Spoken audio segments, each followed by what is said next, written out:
Welcome to Behavioral Health Today, a podcast brought to you by the Triad Network. This podcast is designed to share trending topics occurring within the world and our communities and bring them a behavioral and mental health perspective. Welcome to Behavioral Health Today. I'm your host, Dr. Graham Taylor. My guest today is Christine Miles. Christine is an executive coach, thought leader, entrepreneur, recognized world expert in the field of listening differently, and the author of the book, What Is It Costing You Not to Listen? The Power of Understanding to Connect, Influence, Solve, and Sell. For over 25 years, Christine has been helping executive individuals and families expand human connections, transforming businesses and lives. Christine has her master's in psychology from the University of Pennsylvania and is the founder and CEO of EQuipt, which helps organizations apply human skills to drive results and build cultures of empathy. We're excited to have Christine with us today to discuss the power of listening. Christine, welcome to the show. Well, thank you so much for having me. A pleasure to be here. It is really nice to have you. You know, I love letting our listeners learn a little bit about you right out of the gate. And I'd love to hear about maybe your proverbial why behind recognizing the importance of listening in your life and then the impetus to create a whole professional life with this focus. Well, we all have that why. It's in there somewhere. Yeah, we do. To head it off at the past, one of the things about listening is that you have to learn to listen to yourself. So that is part of the work, which is discovering your own story, not just the story of others. And I write about that in the book. And for me, just like everybody else, it starts very young. I remember at 8, somebody asked me what I wanted to be when I grew up. And I said a psychologist. Not that I knew what that really was, and while I'm not a licensed psychologist, I do have that background. But it really started very young. I was 5. I grew up with a mother who had psychological issues stemming from the loss of her mother from childbirth. So she had a very early childhood loss. My mother was charismatic and funny and loving and warm. And she had all this pain that went on below the surface that most people didn't see. And my job in the family, for some benefit and also some trauma, was to understand her pain that most people didn't see. So I learned to pay attention and listen on a different level very, very early, growing up with my mother and my father, who was also quite a good listener in his business and in his private life. So I knew as early as high school that I was achieving things that I shouldn't be achieving because of this skill. And that's been consistent throughout my life. It's also what I've seen and why people have failed at things: leadership, relationships, parenting. And so the reason I created the business is that it's really hard to do something that you've never been taught to do. And we need to start really teaching people how to listen differently, what it looks like and how to do it, and provide them the tools so that they can be more successful than they are in these realms. When you say it like that, when you think about communication in general, it's a learned and typically modeled skill. And we typically focus on crafting the message just so, such that we can get others to understand us fully. And we're even admonished at times for being vague or imprecise or unclear, but we rarely address the complementary side, the other side of that same coin, the part about and the importance of the listening side. Why is that, do you think? I don't know, other than I read an article from Harvard Business Review that said, that we all think we're better at it than we actually are, like our driving. But if I asked you if you're a good driver, you probably say, yeah, pretty good. The partner may say otherwise. That's how it is with listening as well. And I think because we have ears, we think listening's just going to happen like walking. And you said it already. It is a skill, just like crafting the message. The difference is we're taught to craft the message since we're in elementary school. Tell, become knowledgeable. You go into corporations, it's product sales, anything. It's all about crafting the message. Yes. So there's a tell to listen, but there's not a modeling or a way to listen from a very young age. My mission and my company's mission is to change that paradigm, that we need to start teaching children young and give them the language of listening so they can have the complementary skill. It's interesting what you're inferring right there is, in companies, we're going to grow if we can brand our model just right and people get it, or we're going to be successful in a relationship if I can just get you to understand me. And if I can just do that precisely and you're doing the same thing. And unknowingly, we're almost kind of wrestling to see who can have the clearest message. with the idea that that's what's going to be progressing us, whether relationally or in business, financially, and that's going to be success. But what gets underemphasized is the very thing you're talking about. But if we're not listening, maybe we are missing out. Hmm. So let's go back to that piece then. So what are we missing out on by not, learning or being taught and not consciously committed to being an active and a good listener? What gets missed in the cost of that?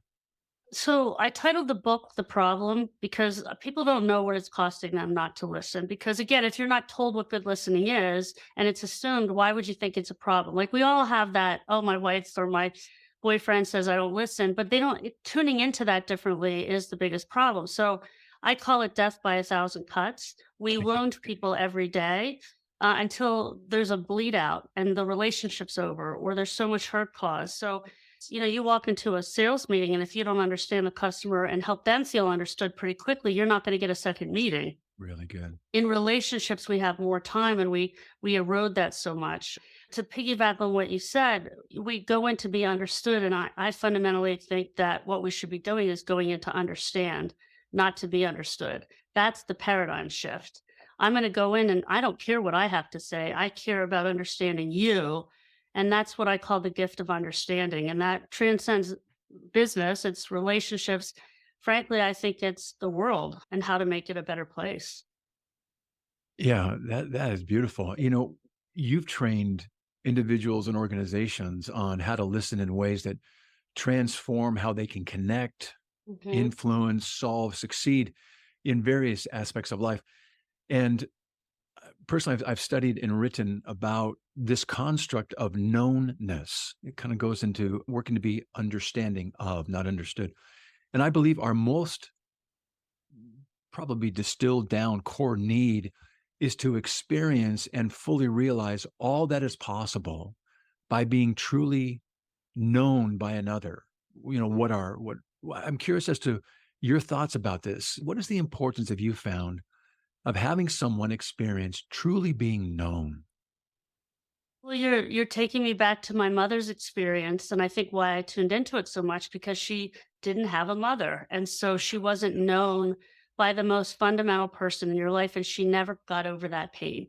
And it was so deep, and I think her not being known, obviously she missed on knowing me in some ways. So there's even though there was parts of her that was so tuned in. So when you know somebody, even if it's for a minute, it is deeply powerful. Yeah. It is validation. It is feeling seen. It is the feeling that you are the other person is important. And again, that's why it's a gift. And I think it's a gift that we can so easily give. So I think it's everything. I think it's everything to see I people think it's for who they are. I think right there, it's everything. Everything. It's that knownness, that gift of just looking to understand. It is everything. So well, let's tangent just for fun. You're talking about how we get wounded by not being listened to, and it happens all the time, whether we recognize it or not. There's almost like little ruptures, death All by the a time. thousand cuts.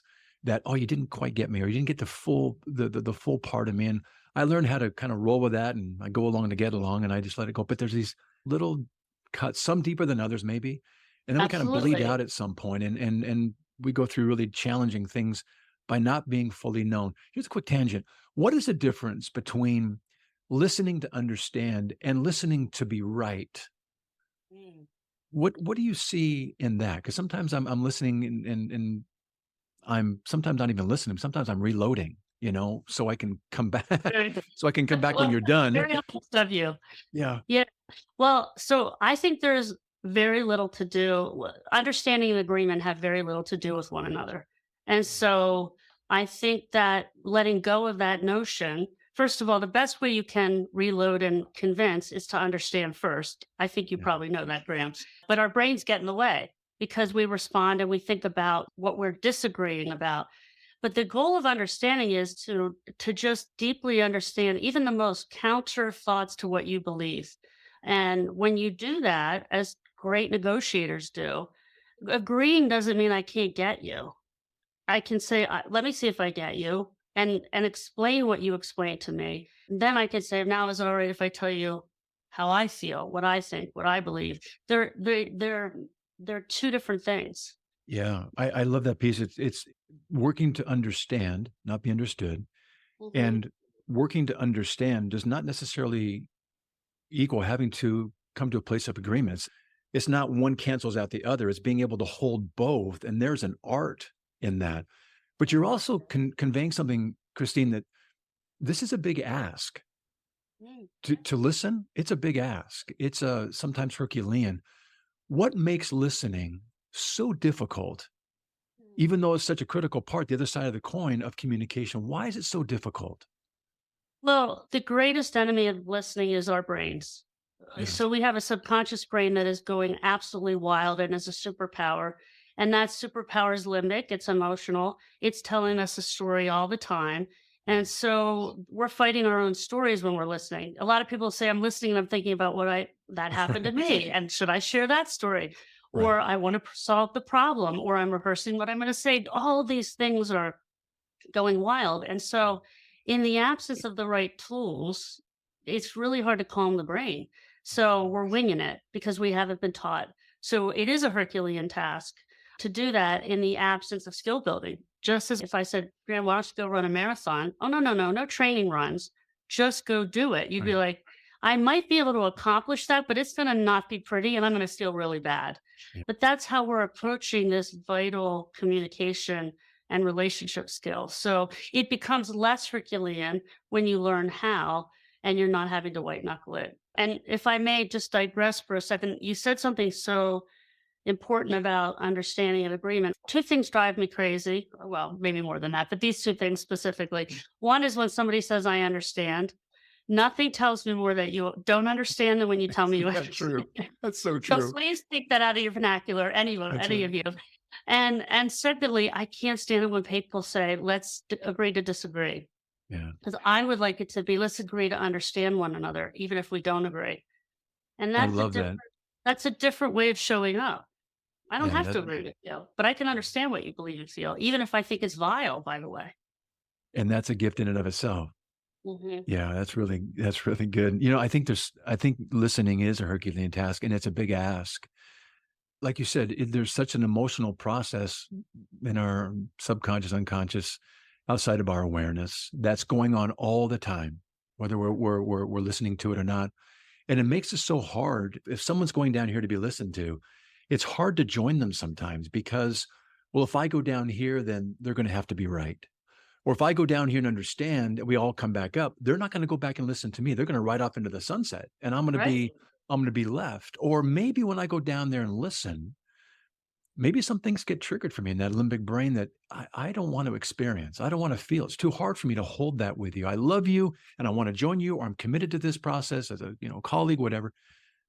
But for me to hold that, it's maybe anti what I might believe, or it's hard for me to hold because I'm triggered in a very maybe even painful way that so I become not a very good listener. Not because I Mhm. don't care, but because it's hard for me to stay down at that point. Fundamentally, my experience is that people don't share. They can be impatient, and that's a different problem. But and not all, of course, nothing's black and white that way, but most people care. It's all the things you just described. And how do we ever overcome those? One of the reasons I think it's so important that we start to educate children, not just adults, because one, do you learn to ski at 5 or 45? I mean, if you learn at 5, you're going down the slope at a different rate and in a different way. So why are we waiting Exactly. so long in life? And only 2% of people have any kind of listening training. I myself, as a master's level clinician, I was trained through the Philadelphia Child Guidance Center through Mnuchin's proteges. Yeah. Never had a course on listening. I was 22 years old and I had 20 people behind a one-way mirror. And I was doing this work. And the only reason I knew nothing was because I was credibly listening instead of trying to fix everything. So this is why this has to happen sooner. So it's not so Herculean, and that we can develop an emotional language that doesn't terrify us because we're not socialized to know what to do with the space of the emotions either, which is part of why it also feels Herculean. We'll be right back after word from our sponsor. Whether you're a longtime or first-time listener to Behavioral Health Today, you're probably familiar with Triad, the company that brings you this podcast. But you may not know that Triad also hosts a community for current and aspiring behavioral and mental health professionals, featuring trending content and education and career resources, all for free. If you are a behavioral or mental health professional, or you're studying to become one, join more than 80,000 people on Triad by claiming your free professional account today. Visit us at hellotriad.com/BHT. That's hellotriad.com/BHT and join the Triad community today.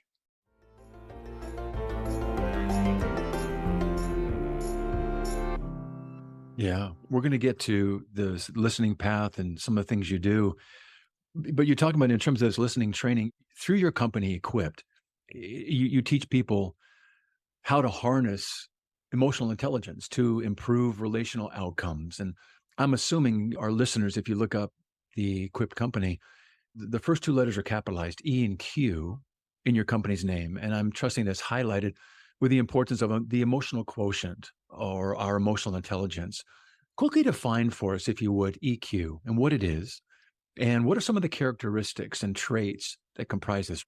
I think I read this, so I won't take credit for it, but it's kind of like understanding your moods and your thoughts about your moods. It's Yeah. both, right? So Mhm. it is having an emotional regulation. There's a lot of things, awareness, others awareness, self-awareness, regulation. It's a complicated construct, emotional intelligence. The simplest thing to say is it's a different way of being smart, using your emotions to be smart. And my contention is I'm impatient. I don't like arduous, difficult exercises to get to the skill level. And one of the things that listening does is it builds the muscle without you having to really do all this other stuff. Yeah. So I'm an athlete that likes to chase the ball, but I hate to run. You throw the ball, I'll run all day. You tell me to run, I say, no, no, no. So listening builds EQ naturally. You don't have to force it. It's also like empathy, which is part of EQ. I believe listening leads to more empathy. I have to show up empathetically and then I'll listen. We have it backwards. So when we learn to listen differently in a transformational way with the right tools, the empathy follows rather than, oh, I get you. And then I'm going to listen to you. That's almost impossible for some people. That's so We're all good. wired a little different. Yeah.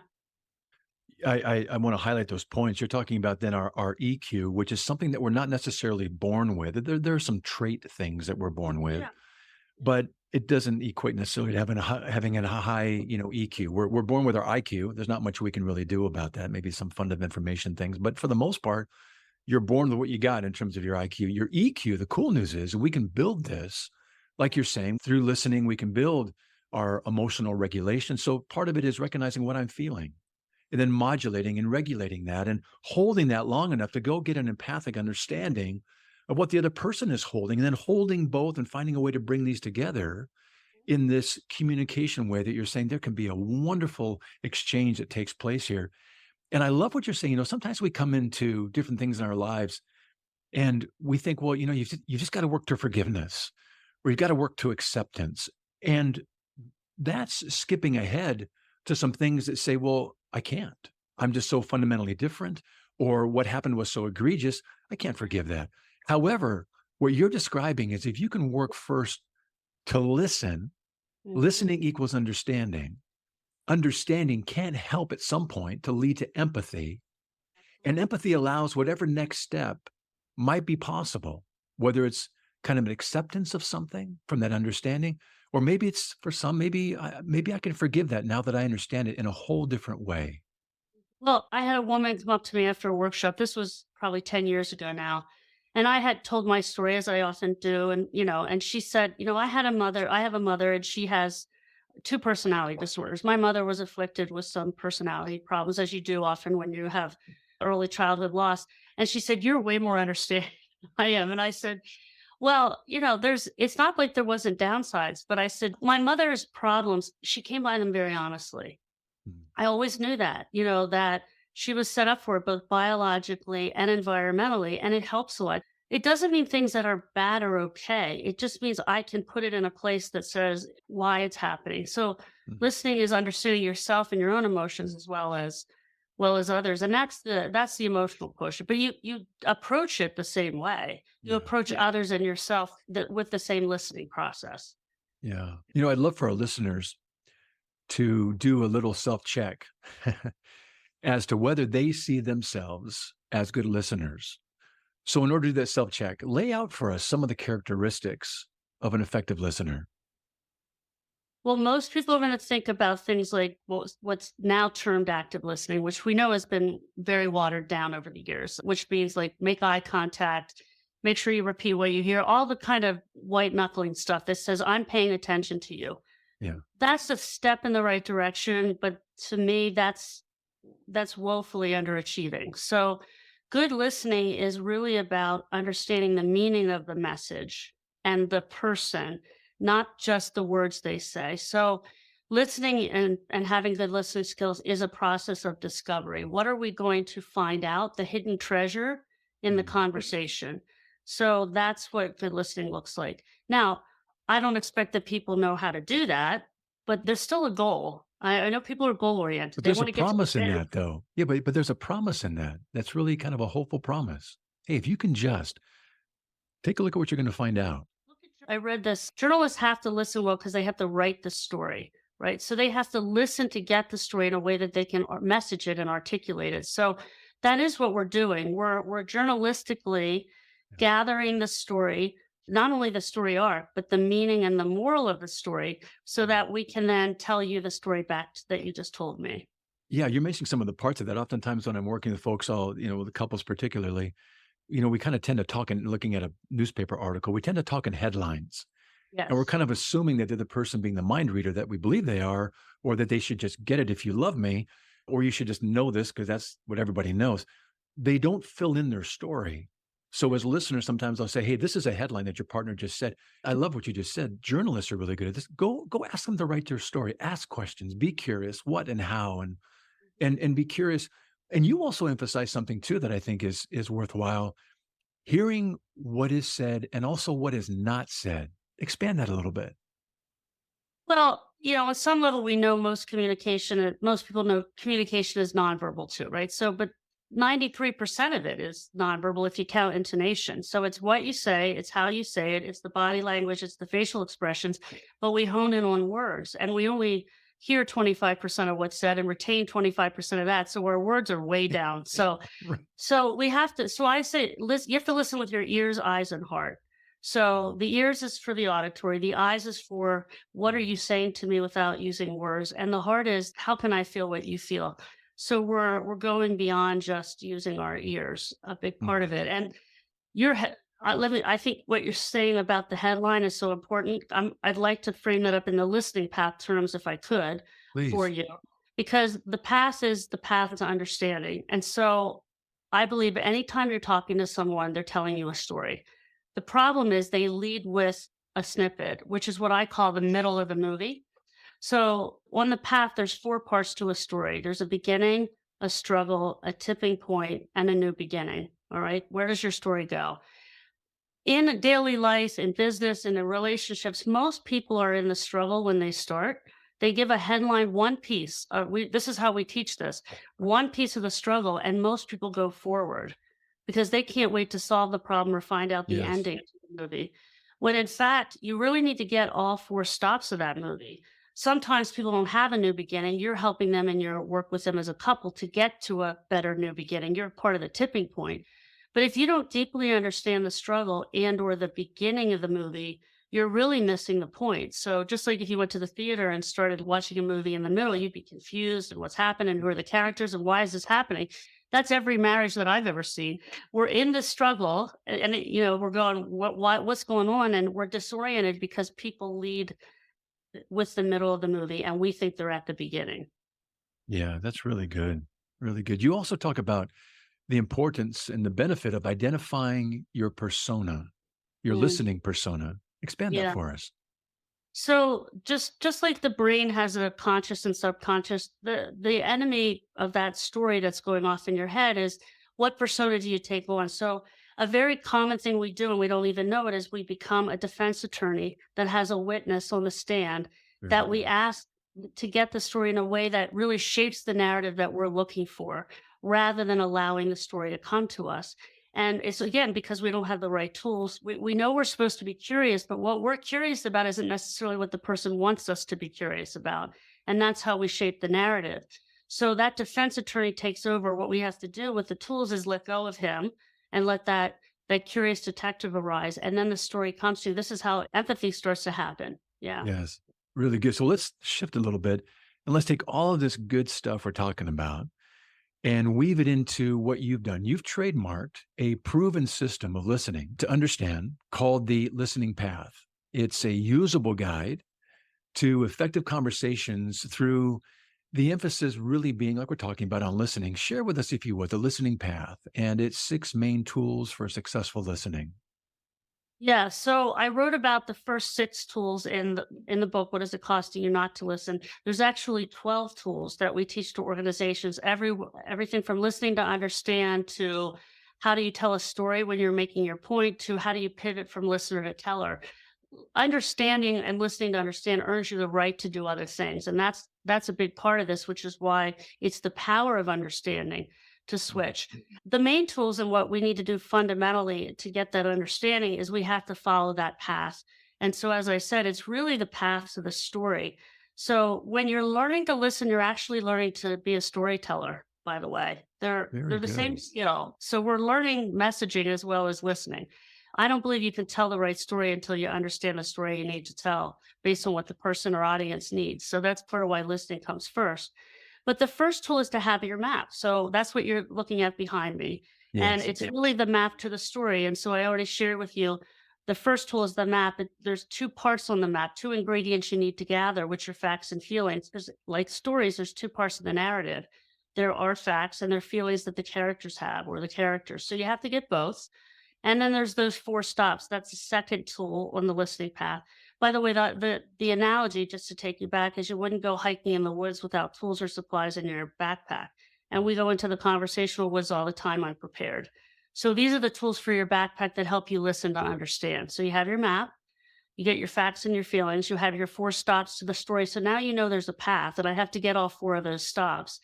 But then how do you travel that path? Because our brains are the enemy. So what soothes the brain is really what we call the compass, which is how do I point the speaker in the right direction to get all the story elements that I need? And those 6 questions are part of the compass. And those are the questions that journalists use. So they are take me back to the beginning, tell me more, how did that make you feel? Then what happened? Hmm, which is what you've done already with me today. That's another tell me more. Or it sounds like you felt or feel. So there's 4 situational questions, fact questions, and 2 feeling questions. And if you use only those 6 questions, you're guaranteed to gather everything on the map.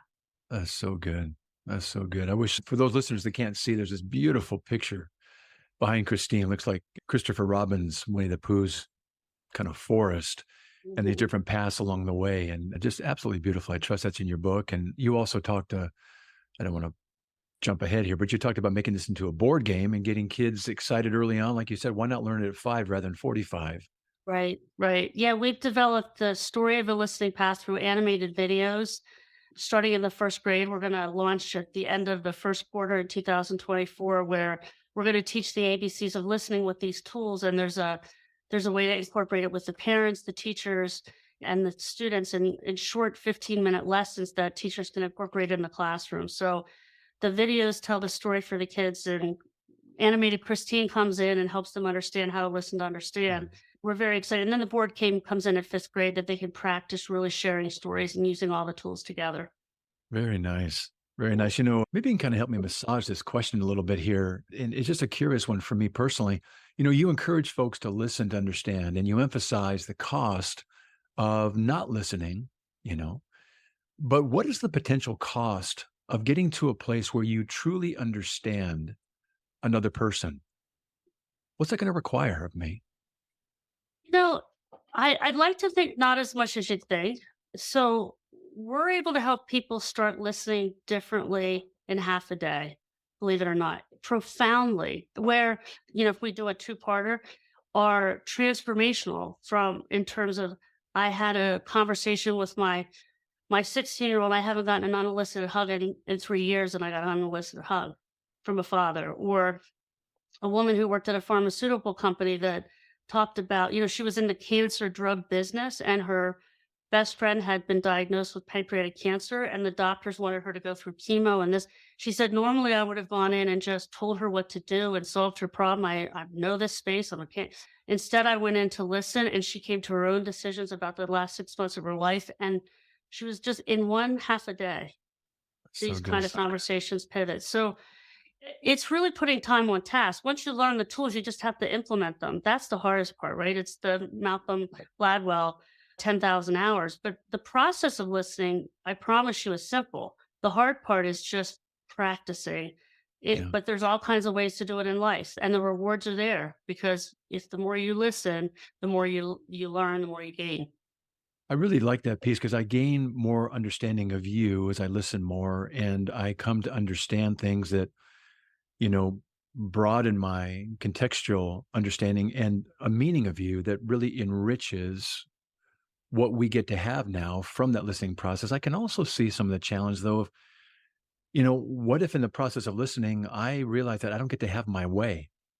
Or maybe if we're talking about maybe like a diagnostic situation where you might choose a course in your medical treatment that I would kind of hope you wouldn't, because I would maybe I want you around a little bit more, but maybe you're saying, you want to go into hospice now. And I understand all the reasons as to why from my questioning rather than my providing direction and what the best thing is. I might have to accept some things that are really hard, but I'm forced to grow. It's hard not to want to control things that are out of our control. And so that's painful for us, I think. And the difference is it's mutual. She came to a mutual decision with her friend Yeah. because she was part of what the friend discovered she needed. Yes. And she helped her discover it. When you help somebody make that discovery, you don't feel slighted. You feel like you did something amazing because they came to something that makes them feel better, or you've bared witness Yeah. to pain that you can't fix anyway. And that in itself is a gift. So that's the beautiful well thing said. about listening differently. Yeah. Yeah, Thank that's you. well said. So you're left holding both, but there's a beauty in understanding it from that other person's perspective in a way that they get to author and have agency over their life and their decisions, and how you help facilitate that in maybe ways others couldn't. Talking about facilitating all that, I know you've taught and implemented your listening program system or listening path system at Fortune 100 corporations, universities, law firms, privately held companies nationwide. What does success look like in the folks that you're working with at these levels? We just finished with a client last week, and it was so exciting that what I hear is that they have a different language in the organization. So I used to go in and solve a lot of problems and conflicts. And the interesting thing was the problem was always the same. They didn't understand each other. Like it's once you get to that level, the problems solve themselves. So now they're able to do that on their own in a way. Meetings become different, derailing things get different. So when there's that common language that happens, that's why we say we help create cultures of empathy and understanding, because once you have the language and a common language, then people are self-sufficient and they can grow on their own. So it's really fun to see what people discover with each other in their personal lives as well as their professional lives. And then the business bumps too, of course. That's a good reminder right there. Once you understand what's going on and you're able to listen to understand, it's almost like, you're able to free up, what the block is. And with that understanding, you get to almost emancipate all the inherent potential that is there. And the problem's going to solve itself, but it's just blocked by maybe misunderstanding, not listening, all the other pieces that come into play. Once that's removed, man, watching that growth take place has got to be encouraging and motivating. It's very much feel good work. And it's not that there's not struggle. We have to help people because their brains are wild at first because we're relearning something.